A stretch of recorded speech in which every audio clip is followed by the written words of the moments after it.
కుసుమ సతీష్ గారు, ముఖ్య అతిథిగా విచ్చేసినటువంటి ప్రేమేంద్ర రెడ్డి గారు, జిల్లా అధ్యక్షులు రవికుమార్ గారు, వేదిక మీద ఉన్నటువంటి బీజేపీ సీనియర్ నాయకులు, విచ్చేసినటువంటి నాయకులందరికీ నమస్కారం. ఈరోజు కాంగ్రెస్ పార్టీ ప్రజాస్వామ్యం గురించి మాట్లాడుతుందంటే దయ్యాలు వేదాలు వల్లించినట్టు.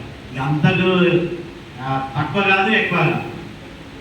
ఎందుకంటే రాజ్యాంగం పుట్టినప్పుడు ఏ విధమైనటువంటి ప్రియాంబులు ఉండే, ఇప్పుడు ఏ విధంగా మొత్తం మౌలిక స్వరూపాన్నే మార్చినటువంటి కనులు కాంగ్రెస్ పార్టీ. వాళ్ళు ఈరోజు మనకు నీతులు చెప్తున్నారు. నిన్న మల్లికార్జున ఖర్గే గారు మాట్లాడుతూ ఎమర్జెన్సీ మీరు ప్రకటించలే కానీ ఎమర్జెన్సీ తీరుగా మనం పాలన చేస్తున్నామట. ఆయన స్టేట్మెంట్ ఇస్తాడు. సిగ్గుండాలి ఆయనకు మాట్లాడుతూ ఉంటే. ప్రజాస్వామ్యాన్ని కాల రాసినటువంటి రోజు ఈరోజు. దీనికన్నా మొదలే అసలుకి పుట్టినప్పటి నుంచి, అంటే కేంద్రంలో ప్రభుత్వం పుట్టినప్పటి నుంచి అన్ని సవరణలు చేసుకుంటా అసలుకి పార్లమెంటు లేనప్పుడే, పార్లమెంటు మనుగడ లేనప్పుడు నువ్వు మౌలిక సిద్ధాంతాన్ని మార్చి సెక్యులర్ అనే పదం పెట్టినావు. మన మిత్రుడు చెప్పినట్టు అసలు మనది సావరిన్ దేశం, అంతే సార్వభౌమాధికారం ఉన్నటువంటి దేశంగా ప్రకటించుకున్నాం. కానీ సెక్యులర్ కంట్రీగా ఏ రోజు కూడా పెట్టుకోలేదు ప్రియాంబుల్లో మనం. కానీ ఎమర్జెన్సీ పీరియడ్లో మన ఇందిరాగాంధీ గారు ఎక్కడ అంటే చాలాసార్లు రాజ్యాంగ పరిషత్ కూర్చున్నప్పుడు ఎన్నిసార్లు ఈ విషయం ఎత్తినా కూడా యునానిమస్గా లేకపోతే మెజారిటీతోని సెక్యులర్ పదాన్ని పెట్టొద్దని తీర్మానించారు మన పెద్దలు, పూర్వీకులు. అయినా కూడా వాటన్నించి కాలరాసినటువంటి పార్టీ కాంగ్రెస్ పార్టీ. వాళ్ళు ఈరోజు భారతీయ జనతా పార్టీకి నీతులు చెప్తున్నారు. కాబట్టి ఆ రోజు నేను 75 అంటే నేను ఇంటర్మీడియట్ చదువుతున్నాను నేను. ఆ రోజు నాడు ఏది ఈ పెట్టినప్పుడు ఆర్ఎస్ఎస్ను బ్యాన్ చేశారు. మేము ఏంటంటే ఎల్ఎస్ఎస్ అది దాని పేరు మీద అండర్ గ్రౌండ్లో వేరే పేరు మీద పాంప్లెట్లు వచ్చేది.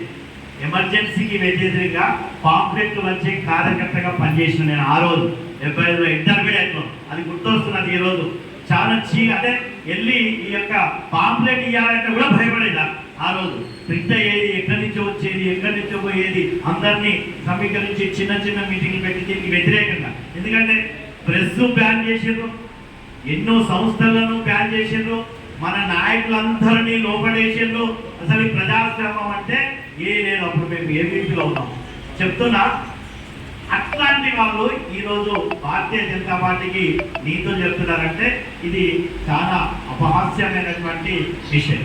కాబట్టి మనము దీన్ని ప్రజలకు అవగాహన కలిగించడానికే భారతీయ జనతా పార్టీ ప్రతి సంవత్సరం కూడా దీన్ని ప్రజలకు అవగాహన కల్పించడానికి, అంటే ప్రజాస్వామ్యం మీద తూచా తప్పకుండా నమ్మకం ఉన్నది. రాజ్యాంగం మీద ప్రమాణం చేసినటువంటి వ్యక్తి నరేంద్ర మోడీ గారు తూచా తప్పకుండా అమలు చేస్తున్నటువంటి పార్టీ భారతీయ జనతా పార్టీ. ఈరోజు దేశంలో అంత అటువంటి విలువలతోనే నడుస్తున్నటువంటి Bharatiya Janata party. A party with difference, a government with difference. అంటే మనం ఈరోజు కోయలిషన్లో ఉన్నా కూడా మన యొక్క ముఖ్యమైనటువంటి ఏదైతే సిద్ధాంతం ఉన్నదో దాన్ని కాంప్రమైజ్ కాకుండా ఈరోజు పాలన మీరు చూసిన కేంద్ర ప్రభుత్వం కూర్పెట్లా నేను మనం తీసుకుంటున్నటువంటి అడుగులు, చర్యలు ఏదైనా కూడా మన యొక్క పార్ట్నర్స్ను ఒప్పించి మెప్పించి తప్పకుండా నాకైతే పూర్తి విశ్వాసం ఉన్నది.